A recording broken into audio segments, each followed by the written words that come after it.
Hello, once again. This is Gary Zacharias with the Apologist bookshelf. I want to take a second look at Tim Keller's book, The Reason for God, subtitled Belief in an Age of Skepticism. I think this is a wonderful book. I've already covered one of his chapters in my first 100 podcasts. It was the chapter, actually I'm just kind of working my way through the book because it's got so many good chapters. I did chapter 1 last time, There Can't Be Just One True Religion. Well, this one is chapter 2, How Could a Good God Allow Suffering? What a question, huh? Keller starts off by saying, for some people, it's the exclusivity of Christianity that bothers them, but he said for others, it's the presence of evil and suffering. And that's what I've heard over and over again, that poll after poll says that's the number one question. If people could ask God one thing, they'd say, why? Why is there so much evil and suffering in this world? He uses an example of tsunamis that hit and murders and things like that. And he says, it's kind of interesting because there's a hidden premise that goes on for people who say all this evil points out there can't be a God. He says what's really being said indirectly is, if evil appears pointless to me, then it must be pointless. And he says, of course, that's not good thinking. That's fallacious. Just because you can't see or imagine a good reason why God might allow something to happen doesn't mean there can't be one.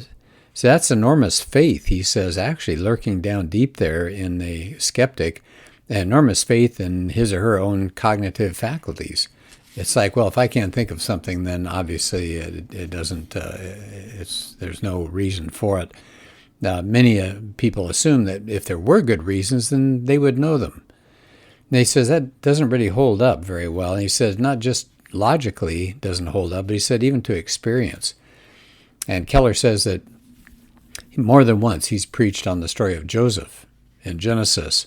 And we all know that story about poor old Joseph getting thrown into a pit and sold into a life of slavery.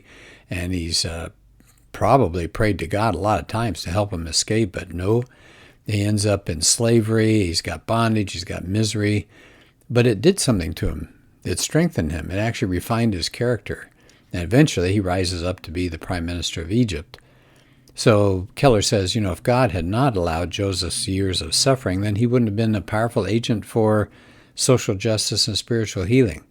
Now, the reason he mentions that text, he says, after he preaches this, he said he's heard from a lot of people who identify with it.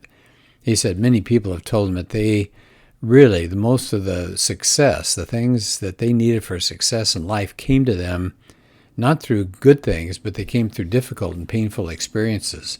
And it says some of them actually have looked back on a terrible illness and realized that was actually a time of personal and spiritual growth.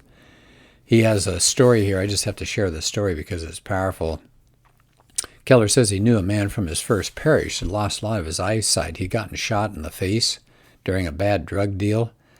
And this man told Keller that he had been extremely selfish, he'd been cruel, but he'd always blamed all of his problems on other people. Then he lost his sight, but it humbled him. He said, this is a quote from this man, as my physical eyes were closed, my spiritual eyes were opened, as it were. I finally saw how I'd been treating people. I changed, and now for the first time in my life, I have friends, real friends. It was a terrible price to pay, and yet I must say it was worth it. I finally have what makes life worthwhile. Isn't that interesting? So Keller is saying, obviously, these people they're not happy for the things that happened to them, but they wouldn't trade the insight or the character or the strength that they had gotten from them for anything. So he said, given enough time and perspective, most of us can see at least some good reasons for some of the tragedy and pain that occurs in life. So why couldn't it be possible, Keller asks, from God's vantage point, that there are good reasons for all of them? So he says, if you have a God that's big enough, transcendent enough to be mad at because he hasn't stopped evil, then at the same time, you've got a God who's great enough to have good reasons to allow it to continue that you don't know about. He says you really can't have it both ways. His next section in the chapter talks about evil and suffering being actually evidence for God, not against God. And he uses C.S. Lewis in this chapter. Lewis says, my argument against God was that the universe seemed so cruel and unjust, But how had I got this idea of just and unjust? What was I comparing this universe with when I called it unjust? So do you see what's going on there? We say, now, come on, people should not have to suffer. They should not die of hunger. They should not be oppressed. They should not be excluded. But if you believe in evolution alone and there's no God, then natural selection depends on death and destruction and violence. That's just perfectly natural. That's the way the world works. So what's our basis then for an atheist to judge that the world has gone wrong or it's unfair or things are unjust? The non-believer in God doesn't have a good basis for being outraged at injustice. If you're sure that this natural world is unjust, and who wouldn't believe that? I mean, just look at a headline on any day's newspaper. If you are sure the world is unjust, then you're assuming the reality of some kind of supernatural standard by which to make your judgment. Otherwise, it's just your personal feelings. All you could say when you look in the newspaper is, oh, I don't like this. Whether it's Ukraine being invaded by the Russians or a report about the Holocaust, all you can say is, I don't like it.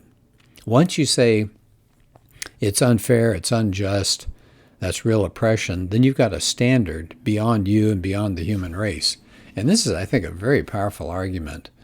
He actually has a quote from a philosopher, Alvin Plantinga, who said, a secular way of looking at the world has no place for genuine moral obligation of any sort, and thus no way to say there is such a thing as genuine and appalling wickedness. Isn't that interesting? So it actually cuts the legs out from under the atheist complaint about the existence of God.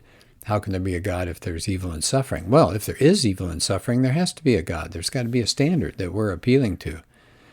Now, he says at this point, he says, so far this chapter has been kind of logical and philosophical, and he said, but we're dealing with real-life sufferers.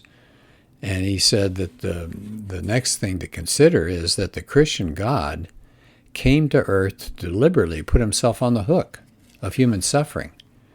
Christianity may not provide reasons for every experience we have of pain, but it does provide deep resources for us to face suffering with hope and with courage rather than being bitter and despairing. So he tells a little bit about the life of Jesus, what he went through. He didn't approach his approaching death with fearlessness. He was just horrified, you could tell. And then he had a 3-hour-long death by slow suffocation and blood loss on the cross. What was going on there? Why was he suffering so much? Well, we go back to the Trinity, and that's where Keller takes us. He says, the Son of God was not created. He took part in creation, but he lived all eternity in the bosom of the Father, according to John 1:18. So he had this wonderful relationship of absolute intimacy and love. But what happened? On the cross, he was cut off from the Father. And as Keller points out, is there anything more agonizing than the loss of a relationship we really want?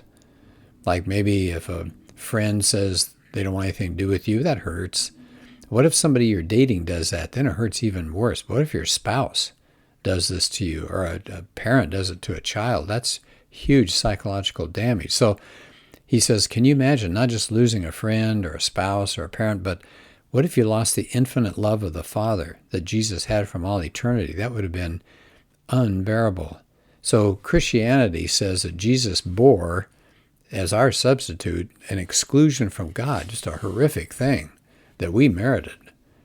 So he says the death of Jesus was different than any other death. It wasn't the physical pain, as bad as that was. It was the spiritual experience that Jesus went through, cosmic abandonment.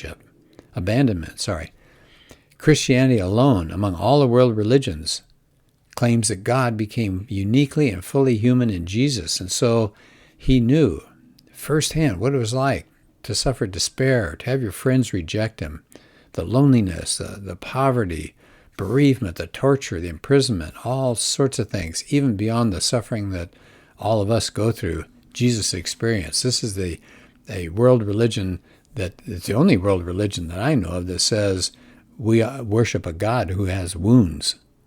Now, that's not Keller's words. That's mine. I heard from somewhere else. I thought that was really powerful. As Keller begins to wrap up the chapter, he says, we may not know what the answer is to all the suffering, but we know what the answer isn't. It can't be that God doesn't love us. He says it can't be that God's indifferent or he's detached from our condition. He takes our misery and suffering so seriously, he took it on himself. How amazing is that? So if we embrace the Christian teaching that Jesus is God and he went to the cross, we have this deep consolation and strength to face the brutal parts of life here on earth. God is with us, even in our worst sufferings. And then one final thing that Keller gets into, which I think is powerful, and that's resurrection and suffering. What's ahead? He says we also need hope, that we know that our suffering is not in vain. Well, how do we know that? It's the fact of the resurrection. He says, the secular view of things sees no future restoration after death. It's just done. And he says Eastern religions say we lose our individuality, return to the great all soul. So all of our uniqueness as an individual is gone. But he said the biblical view of things is resurrection. Now he says that's not just a consolation for the life that we never did have, but it's a restoration of things that we always wanted to have. It was a radically new concept. Jesus says he's coming back with such power that the very material world and the universe is going to be purged of all decay and brokenness. As Keller says, all will be healed and all might have beens will be.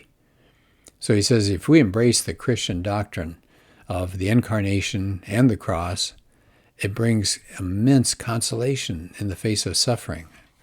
I say amen to that. Recently, I've lost family members, and this is what keeps us going. The doctrine of the resurrection can instill us, he says, with great hope. He says there's the ultimate defeat of evil and suffering. It won't just be ended, but it's going to be so radically vanquished, Keller says, that what has happened will only serve to make our future life and joy infinitely greater. So that's chapter 2 from Keller's book, The Reason for God. Excellent book, been around for a while, it was a bestseller, and I hope you have a chance to take a look at it. Thank you so much for spending some time with me, and we'll do another podcast soon.